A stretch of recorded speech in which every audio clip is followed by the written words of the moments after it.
Salut Franck. Merci de nous accueillir chez toi à la Galerie Grands Ennemis. C'est un plaisir. Merci. On va parler un petit peu de October Frank, ton expo du moment. Yes. Ok, super, on va s'asseoir.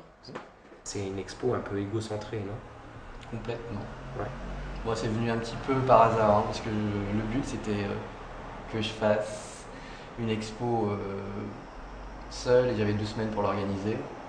Et la dernière expo perso que j'avais faite, c'était il y a 2 ans.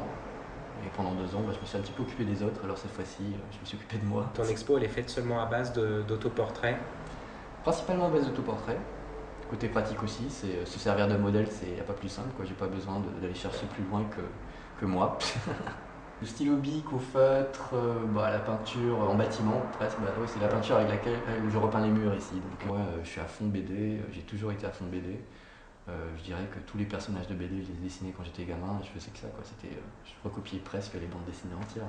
Il y en a certaines qui m'interpellent, alors je sais pas comment on peut dire, on peut pas dire des toiles ou des papiers journaux, des dessins, des œuvres. Moi j'appelle ça des des œuvres. dessins en fait. Il y a une question que je me pose quand je regarde tes toiles, c'est est-ce que les journaux, tu les as pris au hasard ou est-ce que tu t'es amusé à lire les articles pour dire oh, celui-là il va avec celui-là ou celui-là il va avec celui-là? Non, c'est du pur hasard. C'est du pur Ouais. hasard.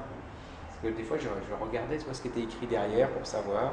Et après, si tu regardes, il y a des titres qui apparaissent et disparaissent tout de même, parce qu'il y a des choses, une fois que le dessin est fait, que je prends en compte. Ouais. Mais sinon, c'est vraiment, j'essaie de jouer avec le hasard des journaux. C'était vraiment ce côté, voilà, les journaux, on les a partout. On le lit pas forcément, mais on les a sous les yeux. Donc. Mais là c'est toi quand même. Ça Oui, reste c'est toi moi. de dos. Ouais, là, ça reste moi de dos. Ouais. Ça reste toi de dos, mais tu as un tatouage de Rob Mission. Le col fait vraiment l'impression d'un col de Rob Mission. Ouais. Ce qui était intéressant, c'était ce mélange de cultures, justement, Ouais. où on peut pas forcément faire quoi que ce soit, c'est dans la peau. Et la Robe Mission, c'est pas forcément la Mélanésie, mais c'est plus ce côté colonial. Mais bon, après ça, c'est ce mélange des deux qui est intéressant aussi. Puis après, c'est différents symboles, il n'y a pas forcément que. Bon, il y a des croix de partout, on s'en rend pas trop compte. Quand on les regarde bien. Il y a des croix qui apparaissent de partout, quelques petites feuilles de cannabis qui se baladent de partout. Une encre aussi. Une encre marine. Un outil, j'ai l'impression. Oui. Donc c'est pas mal de cultures mélangées et de choses pas du quotidien mais plus actuelles. C'est moi enfant, c'est le début en fait. Non, ce qui est intéressant aussi c'était ce rapport à l'enfance. Moi comme je disais je suis très BD, j'ai vraiment plongé dedans, j'ai été immergé dans la BD et moi ça me rapporte toujours à l'enfance tout simplement. Et c'est vrai ce portrait est tiré d'une photo qui est pas mal, c'est une des rares photos que j'ai de moi gamin.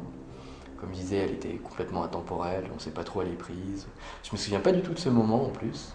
Et moi, on m'en parle souvent de cette photo parce qu'il y en a plein qui savent très bien où elle était prise, les conneries que j'ai fait à ce moment et tout. Alors que moi, tout ce que je vois, c'est moi, gamin, assis dans l'eau.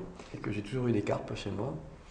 Chez mes parents, il y avait un bassin avec 100 carpes et je me baignais tout le temps dedans. J'ai dû après attraper X maladies avec. Mais je devais être un des premiers à avoir des mangas chez moi, quoi. Je devais avoir 8 ans et c'était même pas à la mode. Les Chevaliers du Zodiac n'étaient pas encore sortis. J'avais déjà les bouquins à la maison parce que j'avais une tante qui était partie faire ses études là-bas. Et elle me les envoyait, on comprenait absolument rien. Et là, tout ce qui m'intéressait, c'était l'illustration à l'intérieur, c'est tout. Merci Franck de nous avoir accueillis chez toi. Merci Gwen pour l'interview. Puis peut-être qu'on se refera ça une autre fois.